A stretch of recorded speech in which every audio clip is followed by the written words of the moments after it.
Hey guys, welcome to or Get Off the Pod. I'm Laura. I'm Rob. And I'm Kurt. In spirit of spooky season, we're going to be kicking off this podcast by discussing some of our favorite horror movies, which will lead us into our first topic, Pray for the Devil, directed by Daniel Stam, which is also starring Jacqueline Byers, and it released yesterday on October 28th. Okay, so would you like to talk about some of your favorite movies? See, I feel like I'm a fake fan because I can't really say that I have like favorites. I like horror films, but I don't know. I don't have like a perfect favorite horror film. But I would say the three that I would go with are Hereditary, Scream, and 13 Ghosts. Now, Hereditary and Scream I totally understand, but I gotta ask why 13 Ghosts. I think it's because I watched it at such a young age that like anything terrified me. The Juggernaut specifically. Specifically, even though he's like the least scary one, I think it's because he looks so much like a human being, I guess, that like that scared me more. Which Like he which didn't ghost? have any. The Juggernaut. The Juggernaut? Yeah, he was just like looked like he was in a mechanic suit. That was it. Yeah.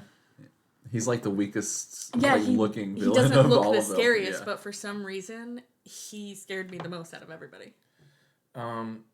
They used a lot of practical effects in that movie, which I really enjoy. And if I watched like a documentary actually, and the house that they actually did all the shots in, they actually like created like a set with like actual moving parts and like glass panels and everything, and it looked so cool. And Speaking of, that's probably one of the craziest scenes in the movie when she gets crushed between the glass panels. Yeah. Totally. It's really cool. And totally I cool. think that the set design of that movie is kind of far and away the highlight of the movie. I mean, it's kind of an era where movies were kind of fun and not, scary, not elevated horror, which is what people say for the films of today. Yeah, I don't know. Anything supernatural to me, like, my biggest fear is being possessed. So I feel like anything that has to do with, like, paranormal possession or anything like that, it's gonna scare me no matter what. Even if it's, like, cheesy, corny. It's, like, I'll still be trying to go to bed at night and be like, is that a pile of laundry or is that a demon staring at me while I'm trying to sleep? I remember being 9 or 10 years old, and my family, we would rent movies every weekend, and we rented Joyride and 13 Ghosts on the same night. And you would think that 13 Ghosts would be the scarier movie, but I remember being so much more scared of Joyride after watching it. Yeah, that is a pretty messed up film. Is Joyride the one where they're talking to the guy over the radio? Yeah, Yep. the CB The Candy truck driver. He Cave. starts stalking them. Yeah. I totally forgot about that movie. Didn't they make sequels that were just They really... did make sequels, but I don't know if we're going to talk about those or feel acknowledge like- their existence. Movies where like they depict the killer as like an actual like just a normal everyday average Joe, those scare me more because I know that there's actually people out there like that. Yeah. And like people have kind of died in those ways. So It can happen to you. Yeah, So, right. Yeah, exactly. So like the more realistic stuff scares me, but possession is my biggest fear. So anything paranormal, I'm like. So 13 Ghosts, that was probably the last thing that I thought we were going to end up talking about. Yeah, it's obscure, I guess. My three favorite horror movies, I would have to say The Thing is definitely number one for me. I think that the body horror that they do in that movie, it's kind of they use a lot of practical effects, which I really appreciate, and they don't use a lot of jump scares in that movie, which it's more of like a psychological. Yeah, it's very slow burn, psychological. Are you guys totally gonna hate me when I say I've never seen this film? You have seen it. You watched it with us. The Thing? Yeah. You watched it with What? us. Like Halloween 2 years ago. Two years ago Yeah. on Halloween, yeah. Yeah, you Oh, hated is it it. the werewolf one? No No. They were werewolves. aliens. Oh, aliens. It's like an Basically- alien from outer space, or like in Antarctica or something like that. And Oh yeah, that's what it was you, called. and then Yeah, it it's takes called the The Thing. shape of your body. Oh, okay, I didn't know that was what it was called. Sorry. Yeah. Also directed by the same person who made Halloween, 1978, which is also one of my top three favorite movies, which I think it goes without saying why that would be one of my favorite movies. The atmosphere in that movie just, can't really be matched. It does have a lot of goofy parts, especially towards the end, but feel like I needed that comic relief in the movie. Is there a wolf in the movie? No, well, there's a dog. There's Okay, I maybe think that's what. Siberian Husky. Okay, yeah, in there. maybe that's what is like coming. I like to how my he's talking mind. about Halloween and you're still hung on the wolf. I know. and I'm the like, thing. it's coming back to me in pieces. The thing that hurts me the most is that apparently the movie was so non-memorable for her that she didn't even think about Yeah, it. It didn't no. register. She's like, what is I that? had no idea. I'm like, I've never seen this film before in my life. I mean, I think everybody should know ahead of time that you have a pretty Oh my poor god, memory. yeah, I my don't memory wanna- is absolutely terrible. Yeah. So, yeah. So yeah, John Carpenter, he made The Thing, he made Halloween 1978, and then my third movie actually just came out this year. I think it was like early fall, late summer, Yeah, like a month and a half ago. and it was the sequel to X Pearl, which I'd say it's another it's a very psychological movie. It is kind of it's got slasher elements, but I don't think it's a typical slasher movie. I think it has a lot more going on than just that. And what do you say is your favorite top 3 movies, Kurt? I'm gonna copy you guys a little bit. These are all movies that I grew up with and watched a million times as a child. The first is Scream. I watched Scream every other day probably on VHS when I was a kid, and even with my siblings and my cousins, we would play a game called Scream where one of us was Ghostface and we were running around trying to kill each other. I also think everyone should know Kurt is a huge horror fan, so he probably knows every horror movie ever made. It's not true. I mean, I am a huge horror fan, but I don't know everything. Halloween also is one of my favorites. I think Halloween was actually the first horror movie that I ever watched when I was a kid. I watched it very young, way too young.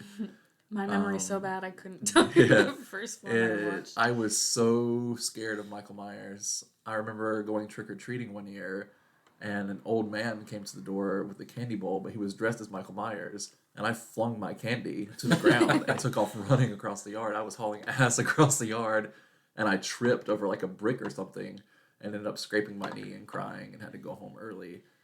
So Halloween really messed me up. Rob, you and I have talked about before the scene where Laurie's trying to knock on everybody's door, and she gets to where she lives, and he's slowly closing in on her. It's such a good It's scene. one of the greatest suspense scenes I've ever seen. It's still effective to this day, I think. Definitely holds up. For sure holds up. It's crazy how he literally walks so slow, but yet no matter how fast you're running, he's right there. He's gonna right catch there. You can't run from the shape. He also will never die. Well, We don't I want to spoil go into anything. spoilers. That's it depends on which timeline. And then my final movie is The Exorcist, which I also watched way, way too young. Classic. I don't think I've ever been as scared as I was the first time I watched The Exorcist. I was 7 or 8 years old probably. I was living in this really weird house at the time, and I remember, very vividly remember trying to sleep that night and looking out into the hallway and it just being so dark, and I was just reliving every moment in that movie over and over and over again, and I was terrified. And then the second time I watched it, a year or so later, I watched a version where they played a documentary before the movie of how The Exorcist was cursed and all this horrible stuff that happened on the set, which we'll have to watch that sometime so you can see. It's really crazy. Yeah, I almost It wish kind that of I added to the fear of the movie. I was so scared, and it was to a point where I don't want to say it scares me now, but I still remember those the feelings, fear. yeah. So those two things are kind of tied together, and I don't think anything's ever gonna make me as scared as that movie has. Do you have a specific scene in that movie that when you think of that movie, it immediately comes to mind? I don't know if there's a specific scene. I think it's just more so that it's a little girl that it's happening to, and it feels very bleak. And you have Father Karras, who's struggling with his faith throughout the movie. He's lost all hope in everything. His mother is just she's going through it, and she just died, and he's blaming himself, and he's losing his faith in God. He doesn't know what his purpose is anymore. And in a contrast to that, you have this little girl who, her home life was in the shitter. she's feeling lonely and abandoned by her father in the same manner that Father Karras was abandoned by God, and Nice parallels there. they those two things kind of clash. He has to confront the demon and save the girl, and it's all just so great and scary as hell. And every performance in that movie is great. The direction is great. There's a reason it's considered the greatest horror film of all time, and I think it stands the test of time. I do think that anything that really involves like children and animals have like a greater impact. That's animals, especially, are huge for a lot of Horror, horror fans. They hate watching Yeah. like dogs or cats I get in absolutely movies. hate it in anything when I see an animal die. I almost like wish they would never put put that in there. Like I'd rather No see animals allowed. yeah, I'd rather see a person die than an animal die. I don't know. Just makes me so sad. Your biggest fear is being possessed, so I guess that movie would be even more difficult for you, right? Yeah, I almost wish that I had seen it when I was younger. I only had just watched it in its entirety, like probably a few months ago with you, Yeah, and wasn't I too feel long like ago. it didn't have as much of an impact because like the effects aren't really that great. It's so, like, it's hard to do- watch a movie yeah. now that came out so long So ago. long, because the effects are so much different now that I don't feel like it had that much of a impact. I think if you were to ask like an average bystander walking by what their most notable scene from that movie is, everybody would likely say the scene where she spins her head around and Yeah. like for vomits. sure. It's like the most iconic to most people, but I think Kurt gave a very, great overview of the movie. And Which I also don't understand. Why did they always have to be vomiting? Like, why is that a That's the thing? Well, Like- the thing, I would say that that's something The Exorcist started, and so many exorcism movies, after The Exorcist, have tried to yeah. be what The Exorcist was, or borrowed elements from The Exorcist. There are so many exorcism movies that Yeah. I don't want to call them blatant rip-offs, but they they for sure draw inspiration. they from. draw inspiration from.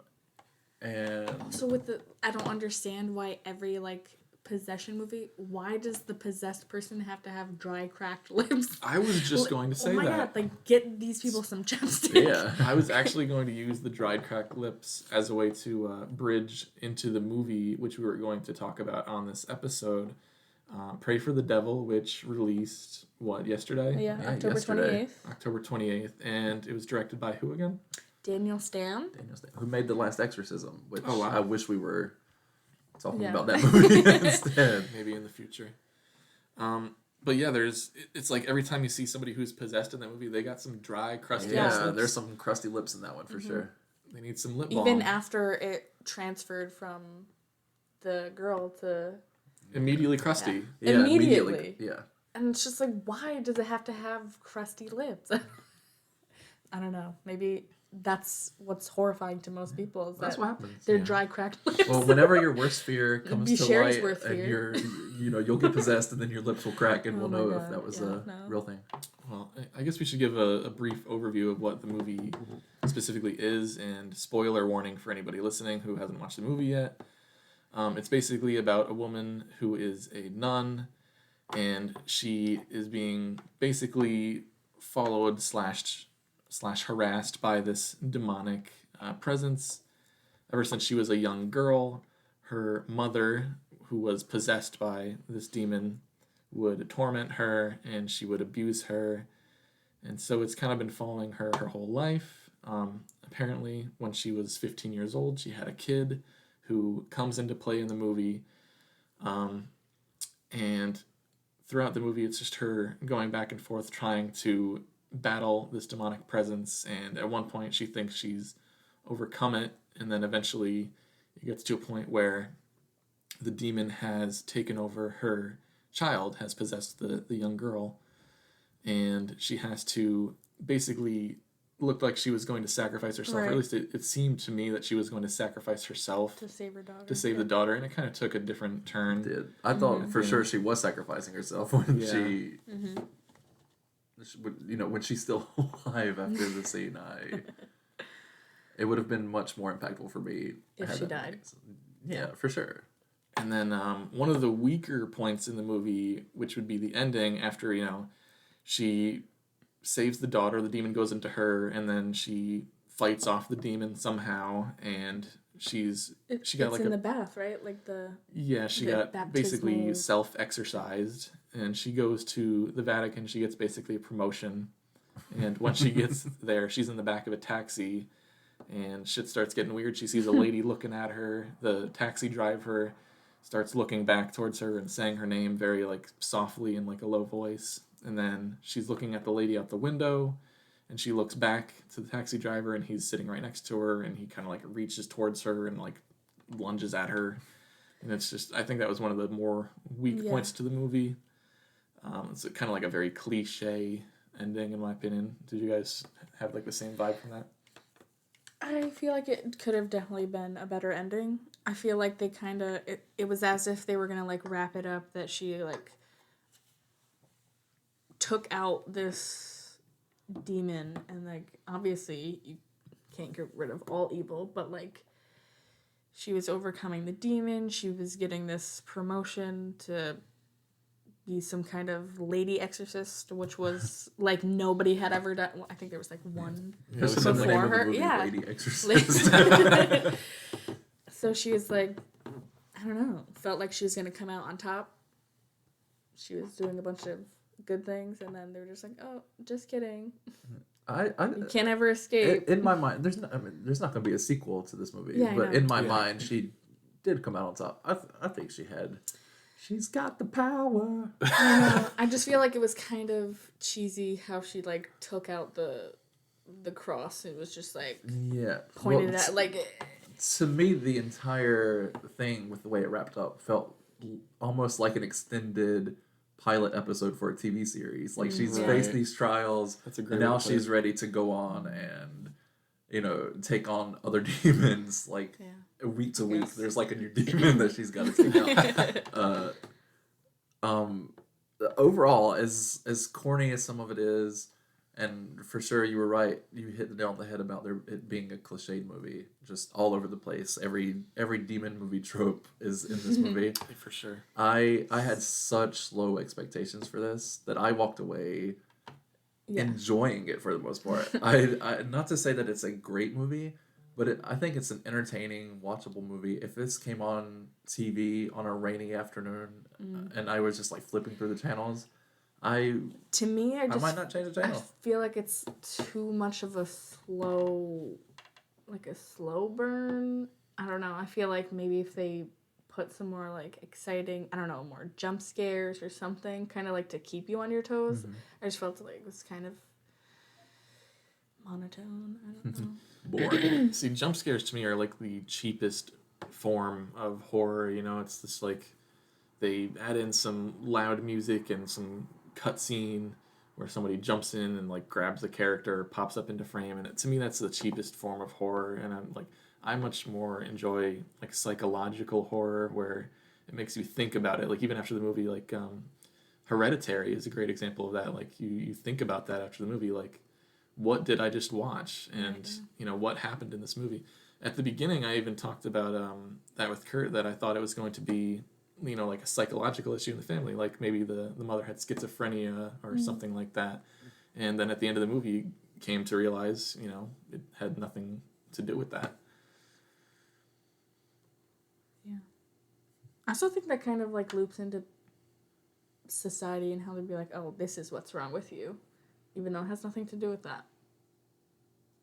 I think it leaves it up to you to interpret it. What do you think was the scene that stuck out to you the most in Pray for the Devil? Like, which scene that did you see and you're like, whoa, that was cool, or like, whoa, that was like pretty scary?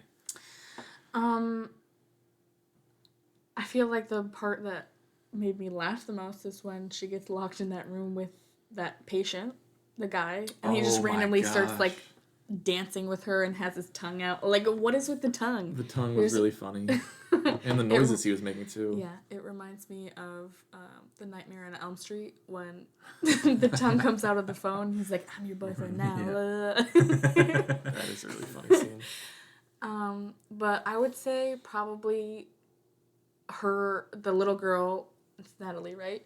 when she's like walking up the wall backwards, Yeah. like any kind of weird like bone manipulation, like body distortion type thing. Well, then every exorcism movie will. Yeah, I know. It's just do it it's for you like a little bit. it's like creepy. Like your body can't do that, and you would think after like they're no longer possessed, there has to be some ramification to their Yeah. bodies distorting in that way, and it just never happens. In some movies and shows, they do stuff like that where once the demon is exorcised or whatever, the human is definitely affected Yeah. by the possession. But more often than not, it's like nothing happened. Yeah.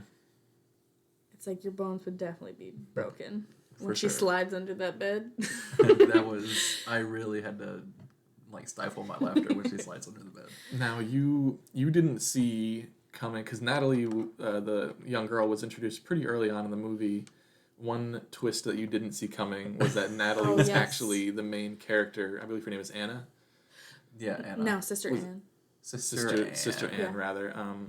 That Natalie was her daughter, and I pretty much assumed that right Well, away. the only time where I would have, like, I put two and two together was, I don't even remember.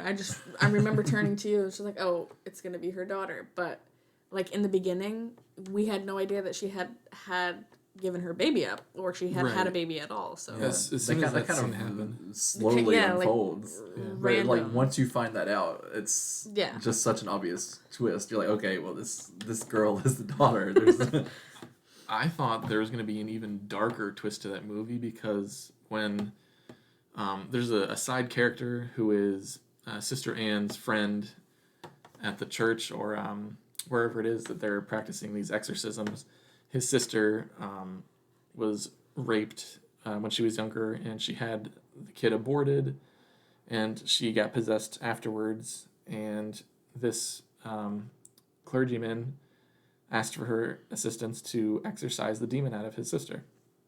And there was a scene where Natalie was possessed and they were trying to exorcise her where it's like she drew a picture. It was like una chica or whatever. And I think Natalie even said una chica, and it shows like a pregnant woman on a piece of paper. And then right. when they were actually doing the exorcism on this guy's sister, there's like a scene where the demon specifically looks up at Sister Anne and says, at least she knows who got her pregnant or something along those lines. And immediately in my mind, I was like, wow, is this going to be a dark twist where like the brother raped the sister and made like the baby and they got it aborted? And I don't know if that was supposed to be in the books and then they decided to scrap that, but that's really the way it seemed in my mind that it was going to go. Maybe it was a better decision to not do that. Was this based 'cause off it's a very book? dark. I'm not sure. yeah, I have no idea.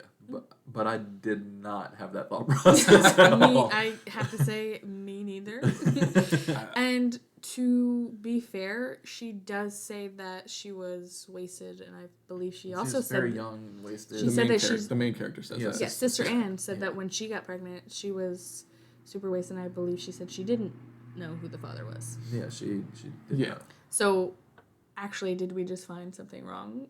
No, I was talking about the clergyman's sister said that. Yeah, but the demon was talking to Sister Anne, saying, "Well, at least you know who the baby's father was." No, I No, think, I think he's she's saying at that least the she demon, the knows one as who's in possessed. the person he's Oh, possessing. Yeah, okay, yeah. got you. Ooh. So I thought there's gonna be like a super Yeah. dark twist, Oh, and then yeah, that whole scene with the fan came on, and I think we all laughed at that. We We did that for was- sure Just, laugh at the fan. I want throwing to say some- that scene, as funny as some of that is, Mhm.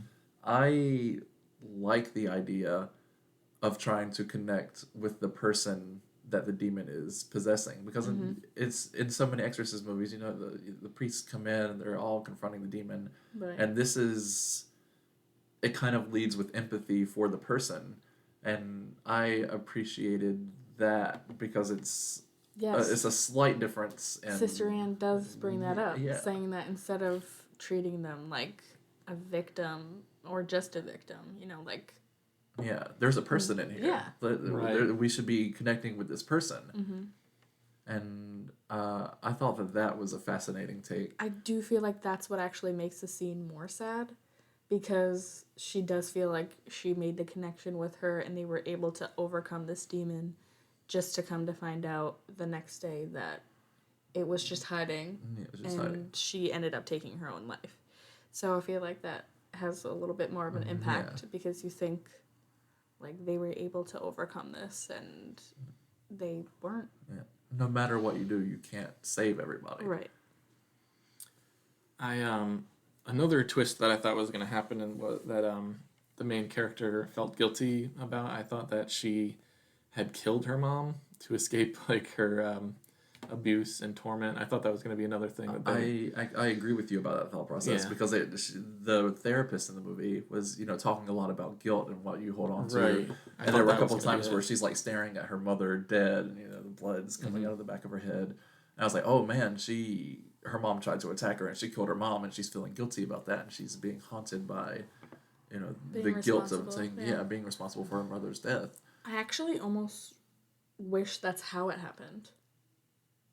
I feel like in my mind that would have been like the moment, the typical turning point in like this type of movie where the person has to combat their like past trauma, and then once they do that and they confront it, they overcome it, and then sunshine and daisies from there, everything's all good. But it really took a different turn, and I'm not sure if that's for the better or for the worse, but it definitely seemed like something that could have taken play. I do also think it's weird when they're down in like the catacombs or whatever you want to call it. She takes one for the team, she wants to save her daughter, so she invites the demon finally. After it saying "let me in" for the whole entire movie, she finally accepts him in. And I feel like the killing of the other priests were just kind of like just thrown in there. Like there was really no purpose of them dying. There was no purpose in them dying. And it wasn't anything exciting either. Like two of them just got like pulled back into the shadows, like you see nothing. Just tossed and then into the darkness. One, you don't see how they ended up dying. Yeah. They just cut over to them finding him bloodied on the side. Like I don't understand why the demon would take those lives, but spare the lives of the other people right, just who were that there. one, Father Dante, I think it was. I don't know why he was like magically saved. Also, I thought it was weird that obviously this whole time, even when the demon was possessing Sister Anne's mother, it really just wanted Sister Anne because they said she was like some kind of holy she was person. God's warrior, like, basically. She was meant for like greatness against evil. So the evil wanted to overtake her. But I'm wondering if after she accepts the demon inside of her to save her daughter, if it still continues to go after Natalie, because maybe Natalie would be, I don't know, like it's a part of Sister Anne, so maybe like she would also be We're taking a little wine break. We're getting refills right now. Oh, we don't have to take a break. I'm just I didn't mean an actual break. I just meant that's would you like some noises the, in the background. nice like some ASMR. I would love some more wine. Would you guys like some wine? You hear Thank that? you, sir. Fine pour. So yeah, overall, I feel like I would rate the movie. It wasn't my personal cup of tea. I would give it maybe like a 2 out of 5. It wasn't that exciting to me, but overall, it wasn't like a terrible movie. What are your guys' thoughts? Rob? What do you think? I went in with very low expectations. I think, both of you would agree on that with me. I think we all did, yeah. Just from the previews and the trailers, and I actually talked about this with Kurt yesterday, that it seemed almost like a movie that'd be from like 2010, where it's like very predictable, very like, you don't really get surprised by much, which is fine. There's no issues with that. But after actually getting into the movie and watching it, maybe because the expectations were so low, I came out liking it more than I thought, which I'm still not going to give it a very high grade. Yeah. But 5 stars. I think I gave it a 2 walking out the door, which does sound really low, but I I didn't even expect that much going in. Right. So, what about you, Kurt? I also had my expectations could not have been lower than they were. I was pleasantly surprised by how much I was entertained by the film. There are certain it touches on every trope, like I mentioned, but that it didn't really bother me. There are always going to be movies that are they have those tropes and cliches, and it doesn't bother me. I thought it was entertaining. I like that they had the lead with empathy sort of aspect to the exorcisms. I on my letterbox, which sounds stupid and pretentious, I gave it 2.5 out of 5, but I feel myself leaning more towards 3. I wish I could do like 2.75 on letterbox. But I guess here I can do whatever the hell I Yeah, want. right. So 2.75 out of 5 Oh, wow. for Pray for the Devil. It's not a great movie. It's not a game changer. It's not going to break the mold of the tired exorcism films, but it's fine. It's a rainy afternoon. You have nothing else to do, so might as well just watch this. And Yeah. you might be entertained by You it. guys should all watch it and let us know what you think. Yeah, on a rainy afternoon. Rainy afternoon. And not that it necessarily matters, but the movie was also PG-13, and that's not saying that a PG-13 movie can't be good if it's a horror movie, but I feel like it's definitely heavily restricted in the content that can be shown. I think a movie like this specifically, where it's dealing with exorcisms and certain body horror and stuff, I feel like it really could benefit from an R rating because you can really go more into it. But then again, if it's an R rating, maybe you get less of an audience. You're not attracting as many people into the theaters, and I guess they had to do what was best for them. So I get it. Yeah. So overall, I think it's a fine movie.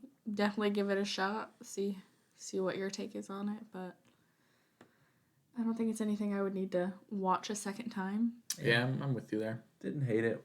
Yeah. Well, I think we're gonna wrap it up here. Next time, Yeah. we're going to be talking about Barbarian. Yeah.